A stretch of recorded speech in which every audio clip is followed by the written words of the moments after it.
Welcome to the Awesomeness in Action radio show. I'm your host, Rashana Price, known as the Giver of Awesomeness, international author, coach, speaker, and trainer.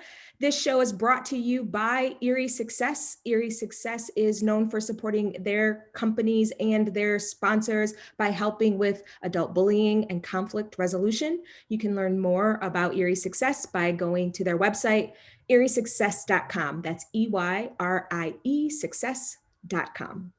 And to our second sponsor, Ilika Follett, who is known as the Keto Mommy Makeover. You can find her on Instagram at Keto Mommy Makeover. You can also learn more about her products and services by going to lifehealthnow.com. That's lifehealthnow.com. And we cannot do this show without our sponsors. So thank you so much for all the sponsors, because today we have with us Jason Levoy. Jason, welcome to the show. How are you today? Hey, Rashana. So glad to be here. How are you? I'm doing great. I cannot wait for our listeners to learn more about you, because you are known as the divorce resource guy. And I just love it. You have a podcast where you talk about divorce. The podcast is the Divorce Resource Guy podcast. So for all of you listening, check Jason's podcast out. He is a former divorce attorney who turned to being a divorce coach, who empowers people getting a divorce by teaching them the information that they need to know so that they can make better decisions. So Jason, let's talk about how you even got started in divorce as an attorney. What made you decide, okay, I'm going to go to school, I'm going to become a lawyer, and now I'm going to focus on divorce? Well, I'll tell you, it's a combination of the divorce bug. I always had it. I mean, ever since I can remember, not since I was 7, but like since I was in high school. That long. Right? But since I was in high school, college, like I loved the law. I mean, as corny as it may sound, I loved watching, like law movies, the courtroom scenes, like going to a courthouse in real life, even for jury duty, like always got my juices going. Oh, cool. And so it was that combined with, at the time, I was working in corporate communications for a pharmaceutical company. And I had a really bad boss. Know something about that. And then the opportunity presented itself to go to law school, and I said, "Hell yeah, I'm going. I'm out of here." Yeah, going, gone. And so that's really, to be honest with you, that's how it happened. I had, I went to college. I actually majored in legal studies because at the time I was thinking about going to law school, and that was kind of the plan. But then for a variety of reasons I won't bore your audience with now, I chose not to go. After school, I worked for a couple of years, then I went to California to get my graduate degree in communications. Because I was going to go into the entertainment industry, if you could believe that. And then I didn't want to live out in California for the rest of my life because I hated it. And then I moved back east. Okay. And that's when I started working in the pharma industry. And then that's how it transitioned to law school. Okay. So we have to go back. We have to. Boy. Oh, yeah. Because first, where are you now currently in the U.S.? New Jersey. The East Coast. You're in Jersey. All right. So you went from Jersey, you settled in Jersey, didn't like the West Coast. What part of California were you in? LA? It was Southern California. I was based in Orange County, which is right outside LA. Yeah. And the OC did not do it for you. The OC. No, I'm not. I wasn't feeling the OC or LA. Or LA. Neither of them. No. Okay. I mean, a nice place to visit. Okay. And you hear about the traffic, right? And listen, we got traffic here. That's why I'm like, right? Jersey, LA. We got serious traffic, but it's different out there. Like, it's a different animal. I mean, I was seriously developing a case of road rage. I won't lie. And, unless you were driving at 3 a.m, like, forget about it. And so that was just one of the things. That was just one. There were several others. So LA wasn't for you. Communications, that was something you wanted to do, get into the entertainment business, which fast forward, you have your own podcast now. You're doing great things. So you are in the entertainment business. Yeah, it's kind of itching that little creative scratch that I have, which is why I'm doing it. And I love it. Right. I love doing this type of medium. And so, yeah, part of me wonders what would have happened if I kind of stayed on that path. But, Mhm. I learned one thing in life so far, no matter what you think you're going to do and what you plan to do, it's always going to change. So Yeah. I've been rolling with the punches. Yeah, right. What is the saying? The only thing that likes change is wet babies. So like it's good. Have you I ever never heard heard that that? before. Is You that never right? heard, you can use that. Yeah, so Oh, that's the saying. The only thing that really likes being changed is a wet baby. Everything else is kind of rolling with it as it comes. And that's a part of the process are these changes. And we were talking about chicken while we were on the break, all of the different spicy chicken sandwiches. So Jason is going to be trying Chick-fil-A. He's yeah. already tried Popeyes, and you're going to let us know which one you like better. We're coming back with the review. Yeah, Yes. we're going to have to do another whole show just on different types of food because there's lots to discuss. Oh, Just I will do that in a heartbeat. we're gonna do that. We're gonna do that because there's like two sides to every story or two Yes. sides of opinions, and that's true not just in chicken sandwiches. That's also true in divorce. We could do There's a food probably podcast. we could do a whole food podcast and radio show all about it because I don't know about you, but when you're in a conversation maybe with some of your clients, there's usually their side, then there's somebody else's side, and then maybe the truth somewhere in the middle. That's it. 3 sides all the Three time. sides. Yes. So when you're talking to your clients about divorce, about you're coaching them through what they need to do, what are some things that you've experienced and how have you helped your clients? So what I do is I focus because I work with people all over the country, Right. and every state has their own specific divorce laws regarding alimony and procedural requirements and Okay. stuff like that. Um, so I don't focus on that because I can't technically give you legal advice. I'm not licensed. I'm not a licensed attorney in your state, Yes. except New Jersey. So what I do is I focus on the generalities of the divorce process because that's the same no matter where you live. Going through a divorce, Mm-hmm. and so I coach people through the process, but I do it from an attorney's point of view because I am one. Yeah. So it's always with a tilt of from the legal angle. I If you love that. and so I help them from from anything and everything having to do with divorce and after. So for example, if you're just starting the process, in other words, you've just decided that the marriage is over and you are ready to move on and you want to get a divorce, Mm-hmm. then, if you meet me at that point, I'm can be the most effective. I can help you find the right attorney for your situation Okay. because there are a lot of attorneys out there, but they're not all the same. Mm-hmm. And choosing the wrong one can really set you back, Yeah. time wise and And monetary. money, both. Right. Ooh. And so, I start there. I start when you have an attorney. Mm-hmm. It amazes me how many people have like stress out about their relationship with their attorney when they have enough to deal with. Going through a divorce is hard enough, right? So Yeah. I help people communicate. It's silly to say, but I help people communicate with their attorney. Oh, because of the jargon difference, probably layman's terms, legal terms. No, well, No? yes, but it's more like I'm afraid to talk with my attorney because either I don't want to get charged because they're billing at an hourly rate and all my Oh, coaching is a flat fee based service, okay. or they are literally intimidated and don't know what questions to ask. They're afraid to look stupid. They're afraid their attorney is going to like be angry and yell at them. Like I'm serious. Like Oh, all these that's, things. yeah. It amazes me how often and prevalent this is. This isn't like an isolated incident. This happens more often than I care to share. And so I'm like, well, I can help you with that. Right. Because you they're know, people and they want to hear from you so they can right? represent you. Like I know, from an attorney, from being a divorce attorney, I know what they want from the client.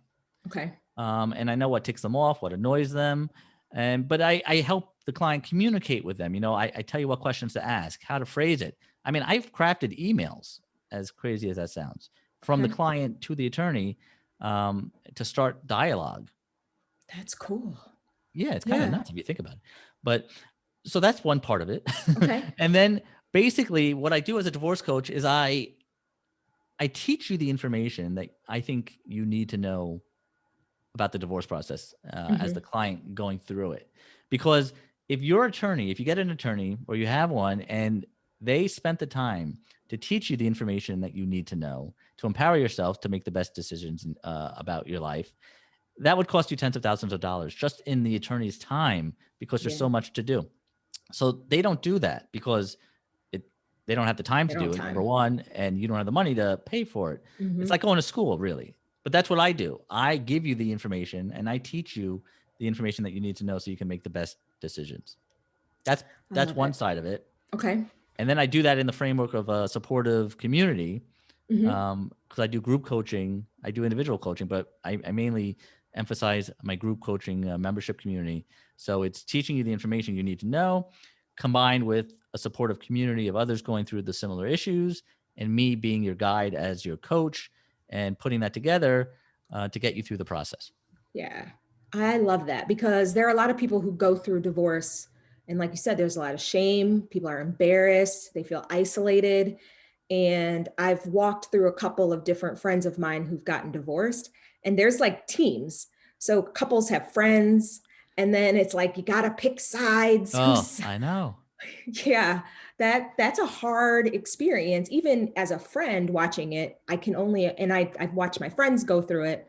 So when you're working with a client, how do you help them navigate those kinds of things or other things that you've seen? So yeah, the friends thing is real, Mm-hmm. and crazy, but it's a interesting dynamic, because when you're married, you have mutual friends, Right. most of the time, and then the marriage breaks down, you get divorced, it becomes public, and then it's like, right, who's going to take whose side? And I think to myself, why do you have to take anybody's side? You can support both people, Mm-hmm. assuming we're not talking about, something like domestic violence or, Right.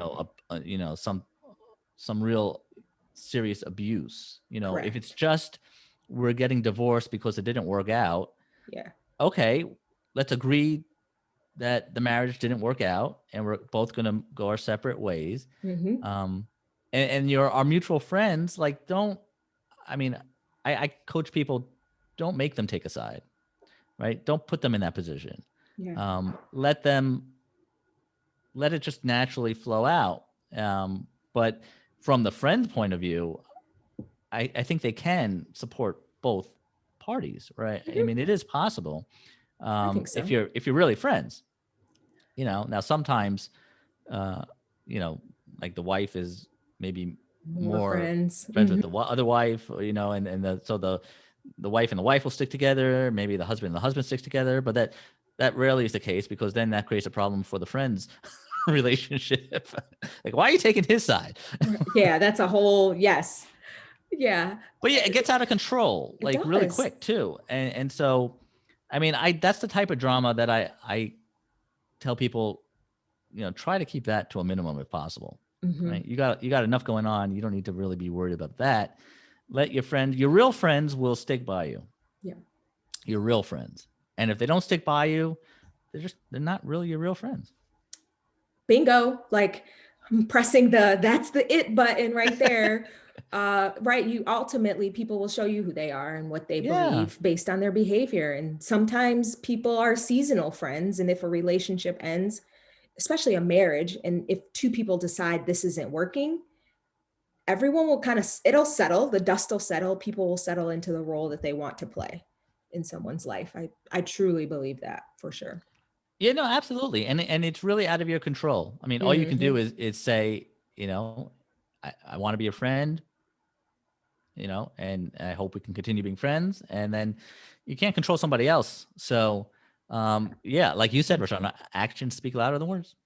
They surely do. And what you just said, control, which made me think of clients that maybe you've worked with who are really holding on tight to wanting to control the whole situation. How do you help someone who's working through a divorce let go?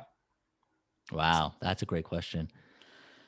So I tell people right from the beginning, I say, I don't know how you feel about roller coasters, but strap yourself in because divorce is like a roller coaster. You're going to go through your ups and downs, Mm, right? okay. And that's just the nature of the beast. And especially a contested divorce, like you cannot get too high, you cannot get too low. You got to kind of stay in the middle. as much as possible. And, and you do that with the help of your divorce team, such as a coach like myself, a therapist. I mean, you really have to form what I call your bedrock divorce team. I call it the trifecta of awesomeness. Ooh, And if you're awesomeness, that's my word. So that's your word. Break it down. Who are the people? So your bedrock people for your divorce team, in my opinion, should be an attorney, a coach, and a therapist. Okay. And there could be more, but those are the three bedrocks. And the attorney is obviously there to represent you legally in the divorce process. A coach like myself can help you in between, what your attorney does and what your therapist does, and help you strategize, create a plan, and move forward and make sure you stay on track. I mean, that's really important.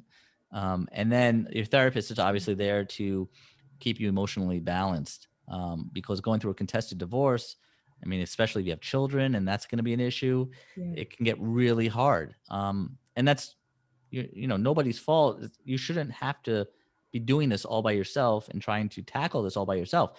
So, therapy is huge in a contested divorce.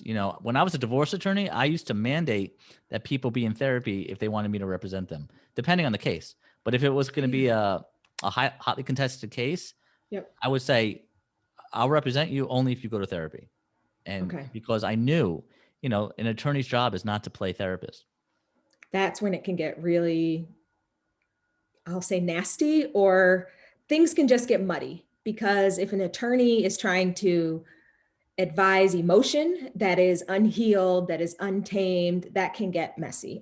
I can only imagine, just based on the work I do with my clients around their emotional resolve for situations. Exactly. The divorce is really, at the end of a day, it's a business transaction. All right. You're dividing assets. You're dealing with money. I mean, it's all about money, to be honest with you, custody aside. But it's a business transaction. But then tied up in that business transaction are your emotions. And so what you have to do is separate the emotion out from the business at hand. And your therapist will help you do that. As a coach, I help you do that, but I'm not a licensed therapist, so I don't pretend to be one. So I say, go to a therapist. Yeah. And the same thing for an attorney. An attorney's job is not to untie all those emotions, but the attorney oftentimes has to deal with the emotions because, like I said, they're intertwined. But if the client cannot learn to separate them out, or, think with a clear head as far as what should happen in the divorce so they can move forward, that's where the problems come up. And have you seen that's even where a contested divorce, like people say divorce is nasty, and that's when it gets nasty. It's when the emotions get tied into the transaction that really, if it's a decision that's been made, there's processes that are walked through when the emotion is controlled. I'll say it that way. Yeah, the emotions are what mess everything up. I mean, seriously. And it's not, it makes sense and it's normal. Like, it's human. It's human. Yeah, it's absolutely human because it's your life. Right. And so it's extremely difficult to do it on your own, and so if you have trouble doing it on your own, like, that's what I'm saying. You're not weak. You're not doing something wrong. It's really, really hard to look at things objectively when you are tied up in the middle of it. And it's your life. But when you're making decisions in your divorce legally, you do have to kind of do it objectively, because if you make any decision, right, any important decision in life, like what type of chicken sandwich you're going to get, if you make that decision based on emotion, you're going to make the wrong choice. Yeah. And like I did. Like you did. I know you got the Popeye sandwich, and now you're going to go to Chick-fil-A, and then it was totally based on emotion, Roshana. And it was totally the wrong choice. It was, you didn't have me at the time. I didn't coach you through that process, but that's okay. That's why where were you? All right. I got your back now. Chick-fil-A sandwich, Polynesian sauce, and the spicy chicken sandwich, and we're going to talk about it for sure. Yes. And we're going to walk out the directions. And these directions are important because you give your clients these directions. Has there been a time where a client hasn't listened to you and you've had to fire them or graciously bow out? Absolutely. And that is one of the hardest decisions you can make. At least it was for me. Yeah. Now, thankfully, I haven't had to do it too many times when I was practicing. But as a coach too, it's the same It's the same dynamic. thing. Like I've had to let clients go as a coach because they weren't listening to me, and um, it wasn't working. It's a two-way relationship, just like with you and your clients, I'm sure. Um, Absolutely. it's a two-way. You expect things from the client, and they expect things from you, but it's mutually beneficial. And um, I only do this to help people move forward. And if you are not moving forward, then we have to identify why. And if it's, some problem with the relationship between you and me, just like I was talking about before, having problems with you and your attorney. Well, if you're having problems with your coach or anybody on your team, well, that's a problem. And right. So yes, if the clients don't listen to you and take your advice, I mean, that's the only reason they have people like us. Right. And as an attorney, if they were not heeding my advice and then complaining to me about why they are in the situation that they are, then it's almost like you got to just throw your hands up in the air and, what can you do with that? Yeah. It's a gracious referral to someone else. That's the PC way of saying it. And Yeah. I asked because sometimes that's a hard thing because you're in relationship, right? There's a relationship that's dissolving in terms of divorce. There's also a relationship of trust between a client and a coach, and having that sense of we have a mutual respect is something that I know that you really value. That's why you do this. That's what got you in this. Yeah, In the first absolutely. It's place. all about relationships. And getting back to what we started talking about at the beginning of the conversation today, why I became a divorce attorney. Well, when I went to law school, it was to become a divorce attorney because I wanted to work kind of on the front lines with people directly, dealing with relationships because, I like that. Like I'm, I guess more or less a people person. But and I didn't want to be stuck in some, like law library pushing paper all day with my No, nose that in a wasn't book. you.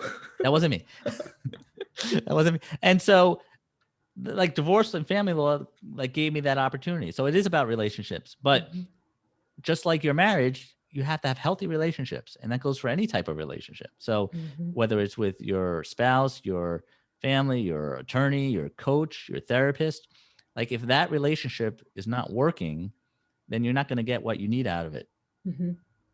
Yeah. And that's the only reason you're in that relationship is to get something out To of it. get something, give something and get something Exactly. so that it's mutual. Absolutely. And really, you save people money and time because working with an attorney is pricey, it's costly, there's time in it, they bill by the hour, and you help people ask the right questions, frame them in the right way, do the due diligence perhaps in their own states, or these are the things to think about because law is different across the United States. And so let's just keep talking about this because there are listeners, especially since the pandemic, the last year. Before this, the stat that I heard was that 50% of marriages end in divorce in the United States. Yeah, that was the common stat. Has it Although changed? that was never really, from my understanding, so accurate Okay. either. It's just everybody said it. But it was more. It was a little bit less than 50-50. Okay. But regardless, since the pandemic, there have been, I think, clear evidence that the rate of divorce is going up. Okay. All that quarantining is tough Yeah. on families, tough on relationships. Too much togetherness. I know I Right. have a 6-year-old little girl, and I can tell you, when she's home from school, it's not supposed to be like that. Everybody needs that 6-hour break. You need space. But so like not only is the rate of divorce increasing, and I think it's going to increase when things ease up, hopefully soon. But you're going to see a big increase in filings, I think, towards the end of the year, Wow. and maybe even as soon as the summer. But on top of that, the other concerning part of this pandemic is that I think there's a substantial increase in the incidence of domestic violence. And that is really concerning, because, that's very serious stuff. Absolutely. And so, right, this pandemic has not done well for a lot of marriages and relationships, and we're seeing evidence of that now. Yeah, that is certainly personal. I don't know if you know this, but I lost my friend and former neighbor to domestic violence. Her I did husband, not know that. No. yeah. So they used to live across the street from us, and then they moved. And then 2 months after they moved, he shot and killed her and their 5-year-old son, and then killed himself. Oh my God. Yeah, and they were our friends. We would dinner together as couples, as families. And then one day last April, so it'll be a year ago, um, it all just ended. And so I get that, and it's very personal. It's why that I donate my profits from my business go to the organization called Safe Passage that was helping her to transition. And it's a hard process. Domestic violence really is. Because, Yeah. and even the process of wanting to leave or even pursuing divorce is a huge step for people to even consider. Oh yeah. I mean, Mm-hmm. it's life changing. Oh, yeah. To say the least. It's literally life changing. And Mm-hmm. um, well, yeah, I'm so sorry that you were associated with that. Um, Yeah. but I'm curious, were they in the process of getting divorced, or this was out of the blue for you? They were separating. So Okay. their issue had escalated to the point of police were involved and that kind of thing. And so Yeah. they were separated, and where she was housing herself and her sons for safety, he ended up going there. Oh, Yeah. yeah, it's so tough. I actually represented people here in New Jersey for a brief period of time years ago. I worked for the Legal Services of New Jersey, just representing victims of domestic violence, Mhm. and it was fulfilling work, but tough work. I can Tough. only imagine. I Yeah. can only imagine. Thank you for doing that, because I know many, specifically women that I've talked with and worked with, who don't know the process, don't trust the system, and really feel like they don't have means, because sometimes that's a part of the violence. The domestic part is the control over money, over finances, Oh yeah. as a way to keep that relationship either close or under the control.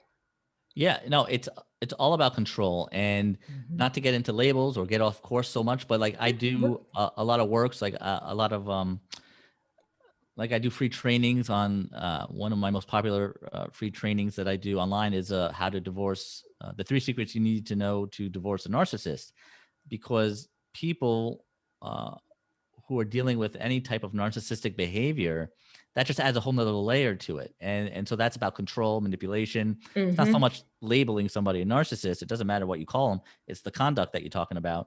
But it's that control, right? And people uh, who try to control, that leads to very commonly to domestic violence. And that's what makes a divorce so nasty, is one Yeah. party trying to control either information or what the other party can do or cannot do, Mhm. and then they can use that with children, Yeah. controlling children, and right, and it's just terrible. Yeah.